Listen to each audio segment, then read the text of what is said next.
चलिए हम लोग क्वेश्चन देखे थे 24 तक ना, ठीक है। 24 आपका हिंदी इंग्लिश का क्वेश्चन सेंड कर दिया गया है ना। उसका लिंक भी दे देंगे आपको यूट्यूब पर, तो वहां से आप समझ सकते हैं। थोड़ा प्रॉब्लम अभी चल रहा है, ठीक है। अब टाइम है नहीं कि उसके लिए हम वेट करें, ठीक है। 24 तक हम लोग का हुआ था। 24 तक हुआ था।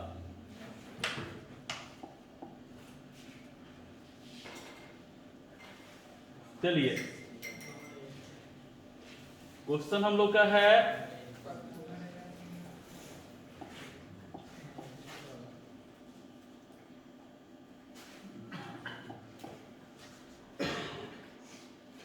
चलिए हम लोग का क्वेश्चन है gamma ray are similar to, क्या होगा? एक्सरे। क्यों? किस कंसेप्ट से? तो दोनों इलेक्ट्रोमैग्नेटिक वेव है, दोनों क्या है?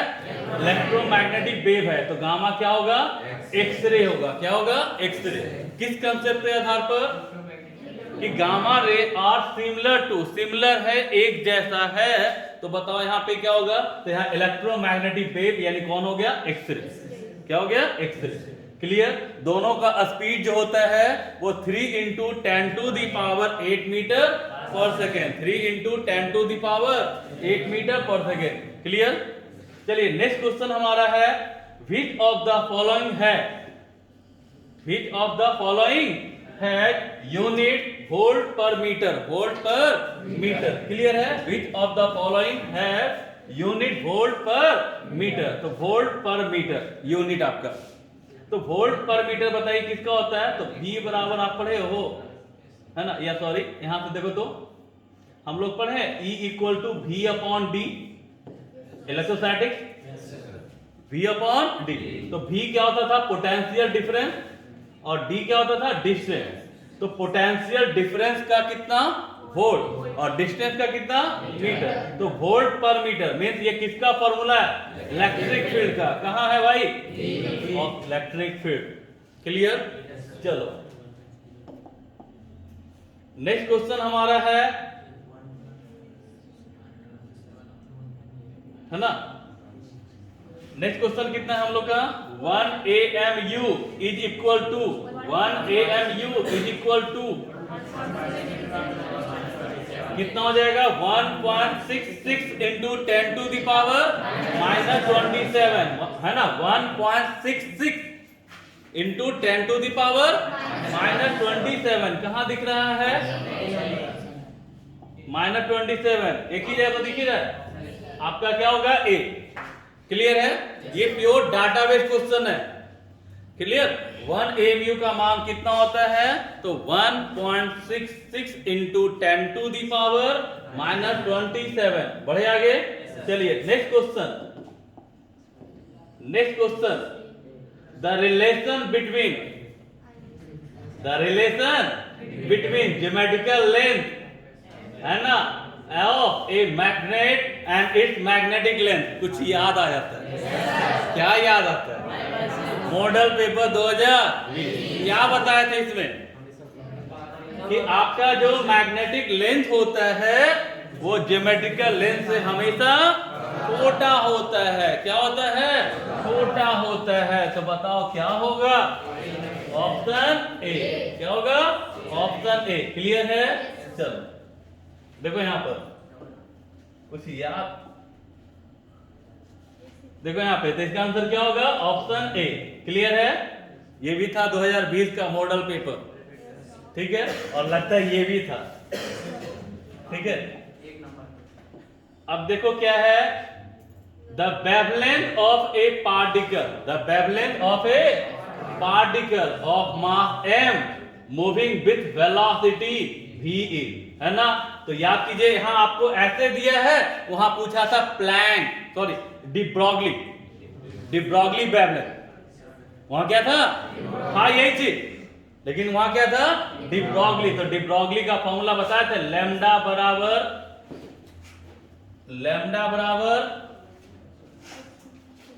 आपका, देखो लैम्डा बराबर कितना बताए थे? h/p याद आया?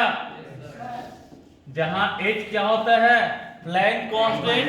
V क्या होता है? P क्या होता है? Momentum, momentum of the particle. ठीक है, और मोमेंटम का फॉर्मूला कितना? और H, और ये कितना मोमेंटम का? 2m k kinetic energy. और बताए थे, याद कीजिए, काइनेटिक एनर्जी बराबर 2m3v, 2m। इसके बाद भी बताया गया था, है ना, लेकिन हमारा अभी बोर्ड का तैयारी चल रहा है, तो बोर्ड में इससे ज्यादा नहीं पूछते। तो हमने पूरे फॉर्मूला को एक बार ले आया बोर्ड पर। तो लैम्डा बराबर कितना? h/p, जहां h क्या है? प्लैंक कांस्टेंट, p क्या है? मोमेंटम। क्या है? मोमेंटम। मोमेंटम का फॉर्मूला मास इनटू वेलोसिटी। एक मोमेंटम का फॉर्मूला √2mk। फिर k क्या है? Kinetic energy. k क्या है? और इसको पोटेंशियल के टर्म में लिखेंगे तो कितना? q into v, q into v। तो ये इसका एक फॉर्मूला हुआ। क्लियर है? चलिए नेक्स्ट हमारा क्या हो गया ना? चलिए नेक्स्ट हम लोग बढ़ते आगे।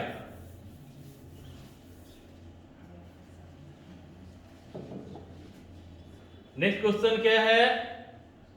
सम of charge on collecting plate and condensing plate of charge capacitor. तो बाबू कैपेसिटर पे कितना प्लेट? कैसा charge? Equal and opposite, equal and opposite. तो भाई इक्वल एंड अपोजिट है तो टोटल चार्ज कितना? जीरो। कितना? तो भाई इसका आंसर कितना होगा? यानी टोटल चार्ज कितना होता है कैपेसिटर पर? जीरो। तो व्हाट इज कैपेसिटर? संधारित्र क्या है? तो वहां आपको बताया गया था कि जब दो चालक पर इक्वल एंड अपोजिट चार्ज दिया जाए, समान परिमाण वाले विजातीय आवेश दिया जाता है और उसे इंसुलेटेड मीडियम में रखा जाता है। कहां रखा जाता है? इंसुलेटेड मीडियम में रखा जाता है। तो उस अरेंजमेंट को क्या कहते हैं?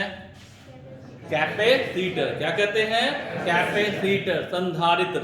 यानी जब दो चालक पर समान परिमाण वाले विजातीय आवेश दिए जाते हैं तथा उसे कुचालक माध्यम में रखा जाता है तो उस प्रकार बने निकाय को संधारित्र कहते हैं। क्या कहते हैं? संधारित्र कहते हैं। यानी कितना आपका कंडक्टर? दो। कैसा चार्ज? और कहां रखा जाए? इंसुलेटर में। क्यों रखा जाए? जवाब दिया गया था, है ना। तो भाई कहां रखते हैं? इंसुलेटर में। तो उस अरेंजमेंट को क्या कहते हैं? कैपेसिटर। क्लियर है? चलिए नेक्स्ट क्वेश्चन।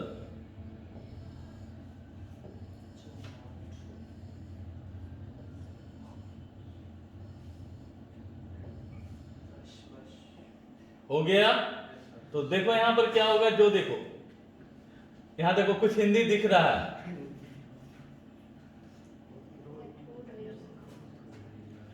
आवेशी संधारित्र एवं संग्राहक पट्टिका और संघनक पट्टिका के आवेशों का योग, है ना, कितना होगा? तो जीरो होगा। कितना होगा? तो जीरो होगा। तो इसका आंसर क्या होगा? जीरो। क्लियर है? नेक्स्ट आपका कह रहा है कैथोड रे बोलो, है ना, कैथोड रे तो क्या होता है? इलेक्ट्रॉन। कैथोड रे क्या होगा? इलेक्ट्रॉन होगा। क्या होगा? इलेक्ट्रॉन। क्लियर? चलिए इसके बाद क्या होगा? इलेक्ट्रॉन। क्लियर है? चलिए नेक्स्ट क्वेश्चन आपको दिख रहा होगा बोर्ड पर। Which of the expression is correct for Lorentz force? Lorentz force बताया गया होगा मैग्नेट में, magnetic effect due to current. Lorentz force को हिंदी में भी लॉरेंट बल कहा जाता है। उसमें बताया गया था कि जब कोई चार्ज पार्टिकल इलेक्ट्रिक फील्ड और मैग्नेटिक फील्ड, इलेक्ट्रिक फील्ड और मैग्नेटिक फील्ड में मूव करता है तो इलेक्ट्रिक फील्ड के कारण और मैग्नेटिक फील्ड के कारण चार्ज पार्टिकल पर फोर्स लगता है। क्या लगता है? फोर्स लगता है। तो उस परिणामी फोर्स को, उस रिजल्टेंट फोर्स को क्या कहते हैं? Laurent force. क्या कहते हैं? Laurent force. क्लियर? तो इसका आंसर कितना हो जाएगा आप बताओ? F बराबर Fe plus Fm, Fe plus. तो ये क्वेश्चन शॉर्ट में भी आता है, what is Lorentz force? Lorentz बल क्या है? तो क्या लिखोगे? When a charge particle moves in electric field and magnetic field, electric field and magnetic field, then a force act on charge particle due to electric field and due to magnetic field, then the resultant force is called Lorentz force। बाबू देखो ना, तो F बराबर कितना है? Fe plus Fm। तो E क्या है? Electric field के कारण लगने वाला बल। Fm क्या है? मैग्नेटिक फील्ड के कारण लगने वाला बल। और दोनों का क्या है? सम। क्या है? सम। तो ये रिजल्टेंट होता है ना? क्या होता है? अब बताओ, इसको लिखना है तो क्या आप नहीं लिख सकते हो? हिंदी में क्या लिखोगे बताओ? इसको अगर हिंदी में लिखना है तो क्या लिखोगे? यहां देखो, गौर से देखो, ये है क्या? Fe plus. Fe क्या है ये बताओ? विद्युत क्षेत्र के कारण आवेश पर लगने वाला बल। और Fm क्या है? चुंबकीय क्षेत्र के कारण आवेश पर लगने वाला बल। और दोनों का जो रिजल्टेंट होगा, परिणामी होगा, उसी को हम लोग क्या कहते हैं? Laurent force. क्या कहते हैं? Laurent force. यानी हिंदी क्या होगा इसका भाई? जब कोई आवेश विद्युत क्षेत्र एवं चुंबकीय क्षेत्र में गमन करता है, क्या करता है? गमन करता है, तो उस आवेश पर विद्युत क्षेत्र एवं चुंबकीय क्षेत्र के कारण बल लगता है, तो उस परिणामी बल को लॉरेंट बल कहते हैं। तो बताओ यहां पे क्या होगा आपका? यहां पे क्या होगा? ध्यान दीजिएगा, दिख रहा है ना आपको? F बराबर कितना? Fe plus. और आप जानते हो ना कि जब किसी चार्ज को इलेक्ट्रिक फील्ड में रखा जाए तो उस पे फोर्स लगता है Q इंटू ई, Q इंटू ई। और मैग्नेटिक फील्ड में रखा जाए तो Q into V cross B, Q into V cross B। Clear है? तो ये आपका बताओ ऑप्शन में कहां है? ए में। हाँ, Q कॉमन ले लिया। क्या किया? Q कॉमन ले लिया, तो E plus Q into, sorry, E into, मतलब E प्लस कितना? V cross B। क्लियर है? चलो, ये किसका फॉर्मूला है? Laurent force. किसका? लॉरेंट फोर्स का। क्लियर है? चलो नेक्स्ट आगे बढ़े। Next, unit of epsilon not is, इसका जिक्र किए थे हम, इसका भी जिक्र किए थे। वहां लगता है क्या पूछा था? डाटा। देखो रिलेशन, वहां जो पूछा था वो इसका वैल्यू पूछा था। इप्सिलॉन नॉट का क्या पूछा था? वैल्यू। यहां क्या पूछा है? यूनिट। तो बाबू यूनिट कैसे निकालोगे? तो देखो यहां पर, ठीक है, यहां देखोगे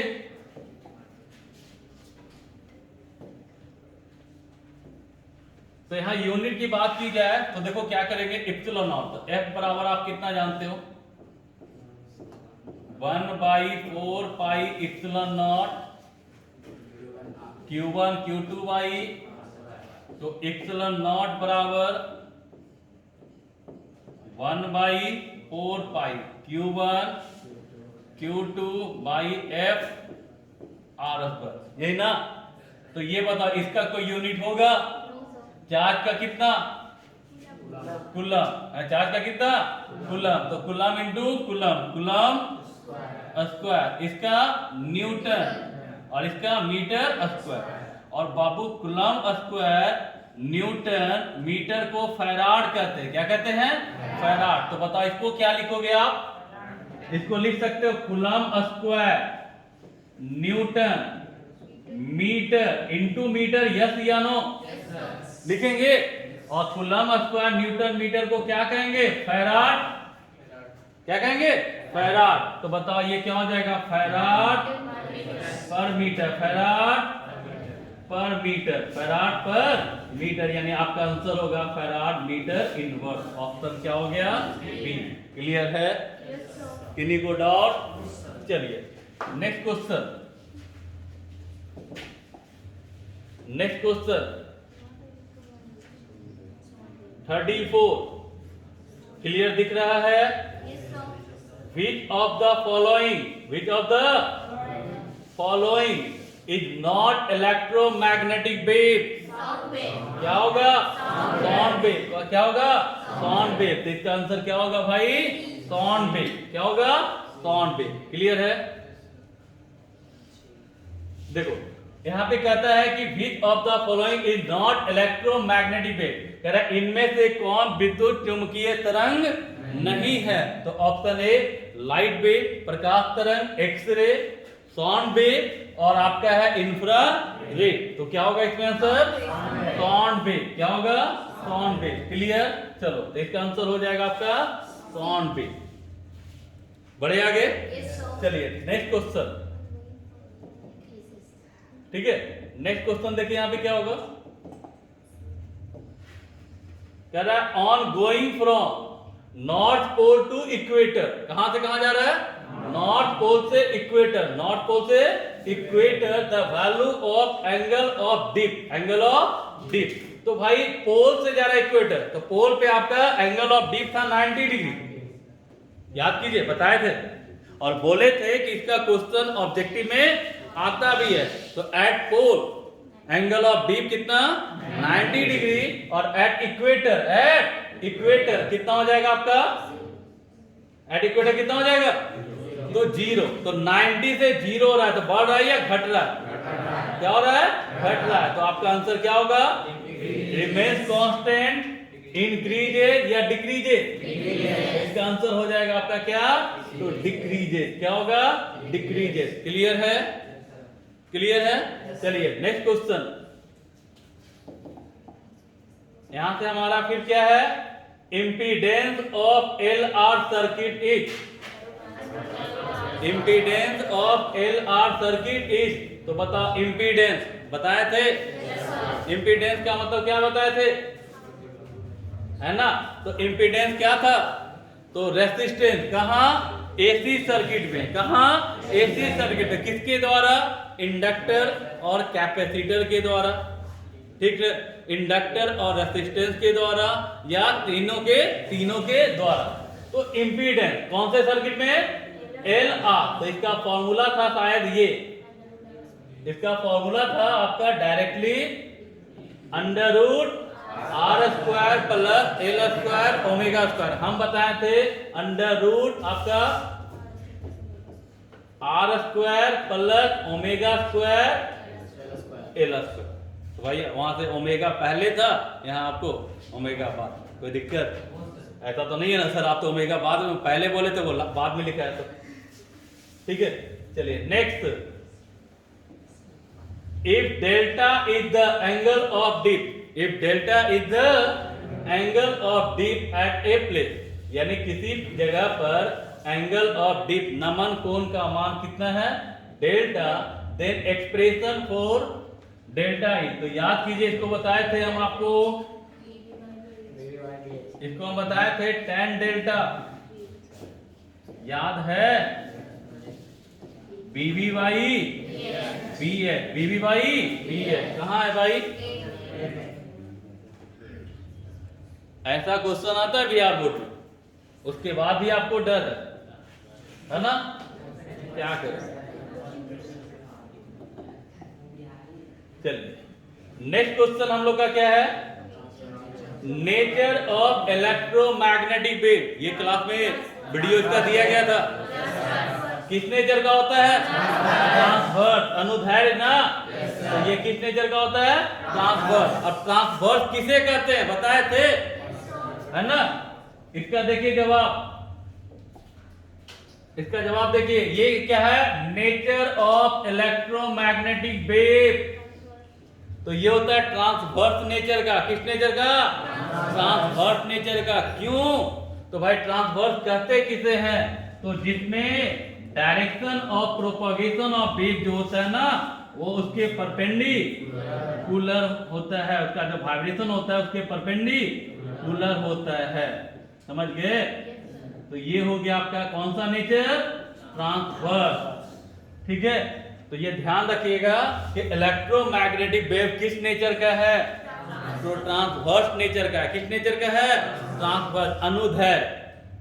ठीक है, और ट्रांसवर्स किसे कहते हैं?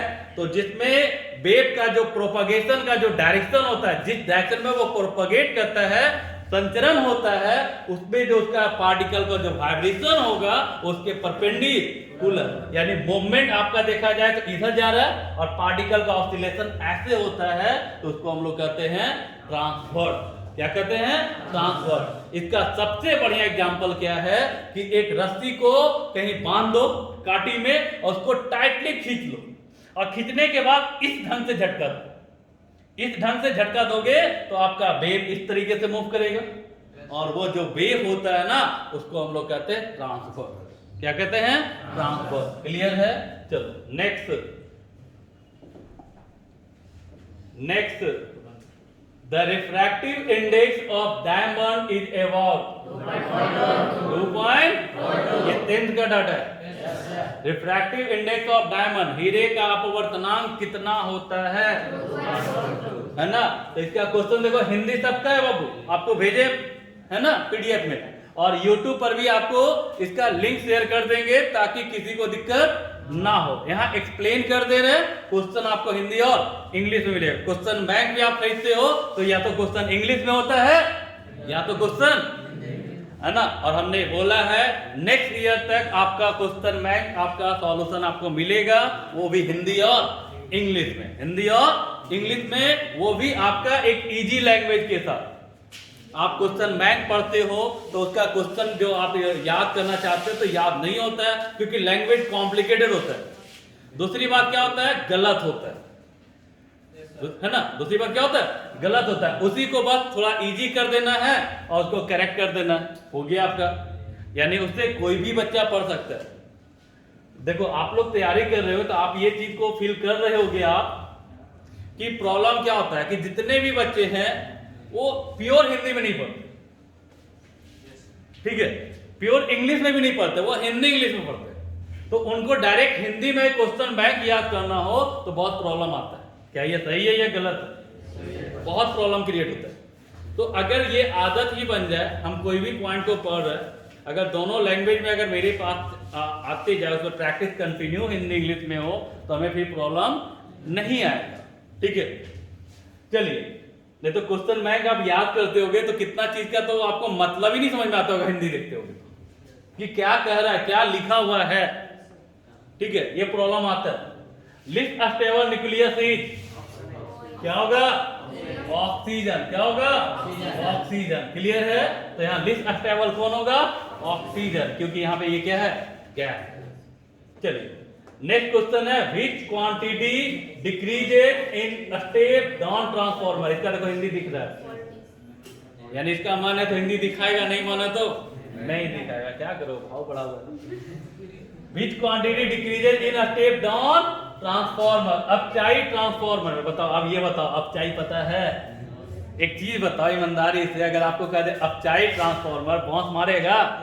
क्या होगा? स्टेप आप जानते हो, स्टेप डाउन जानते हो, अपचाई क्या होता नहीं पता। लेकिन यहाँ पे क्लियर नहीं हुआ तो हम इंग्लिश देखेंगे। ये तरीका होता है कि हम मान लेते कि ट्रांसफॉर्मर सुने, अपचाई क्या है भाई नहीं पता चला, तो यहाँ इंग्लिश में देखेंगे क्या लिखा हुआ? स्टेप। कौन सा? Step down. ठीक है, और एक कंफ्यूजन और होता है, हिंदी एक एक चीज का बहुत सारा होता है, समझ गए? तो ये भी प्रॉब्लम आता है आपके पास। तो अपचाई ट्रांसफॉर्मर में कौन सी राशि घटती है? तो बताओ, स्टेप डाउन। डाउन का मतलब डाउन होगा, और ट्रांसफॉर्मर क्या है? तो it is a device which convert low voltage into high और हाई वोल्टेज इनटू लो। ये कितने प्रकार का होता है? 2 प्रकार का। कौन कौन? स्टेप अप और स्टेप डाउन। स्टेप अप का काम क्या है? अप मतलब वोल्टेज को बढ़ाना। स्टेप डाउन का काम क्या है? वोल्टेज को घटाना। ट्रांसफॉर्मर किस सिद्धांत पे काम करता है? Mutual induction. किस पर? म्यूचुअल इंडक्शन पर। क्लियर है? चलिए, तो इसका आंसर क्या होगा?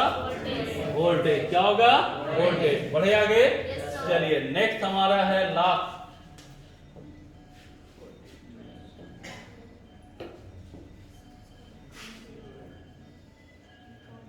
बहुत खतरनाक क्वेश्चन आ रहा है ना।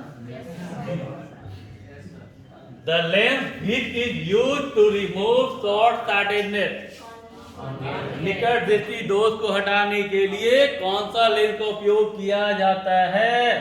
कौन सा लेंस? कॉन्केव, है ना। और अगर कहते long sightedness, long sightedness, presbyopia, presbyopia जरा दृष्टि दोष, बुढ़ापा में जो होता है, जो सबको होना है, क्या होता है? Bifocal lens. कौन सा लेंस? बाईफोकल लेंस, है ना। ड्यूफोक्सियल लेंस बताए थे। शॉर्ट साइटेडनेस, है ना, लॉन्ग साइटेडनेस, इसमें कंफ्यूजन किसी को होता नहीं है। निकट दृष्टि दो और दूर दृष्टि दो। प्रेस बायोपिया जिसको हम लोग कहते हैं जरा दृष्टि दो, जिसमें वस्तु न नजदीक का क्लियर दिखता है ना ही दूर का, है ना। देखते होगे बाबा लोग जो चश्मा पहनते हैं वो नीचे और ऊपर दोनों अलग अलग होता है। नीचे कुछ किए तो कुछ और, ऊपर किए तो कुछ और। इसका मतलब क्या होता है? ड्यूफोक्सियल लेंस। कौन सा लेंस? ड्यूफोक्सियल लेंस, है ना। तो यहाँ से क्वेश्चन आएगा कि प्रेस बायोपिया को हटाने के लिए कौन सा लेंस का यूज किया जाता है? तो बाईफोकल लेंस, ड्यूफोक्सियल लेंस। और एक लास्ट होता है एस्टिग्मेटिज्म, अबिंदुकता। अबिंदुकता में क्या बताए थे कि हॉरिजॉन्टल और वर्टिकल लाइन एक साथ दिखता नहीं है, तो उसको कहते हैं एस्टिग्मेटिज्म, अबिंदुकता। और उसको हटाने के लिए कौन सा लेंस का यूज किया जाता है? तो आपका सिलिंड्रिकल लेंस। कौन सा लेंस? चलिए, हो गया ना। इसके साथ इसको समाप्त किया जाए, ठीक है। और अगर इसके बाद के लिए नहीं हुआ तो चिट्टा बना लोगे, कोई दिक्कत नहीं है। चलो ठीक है, चलो इसको आज रखते हैं, फिर नेक्स्ट लॉन्ग क्वेश्चन का वीडियो बनाते हैं।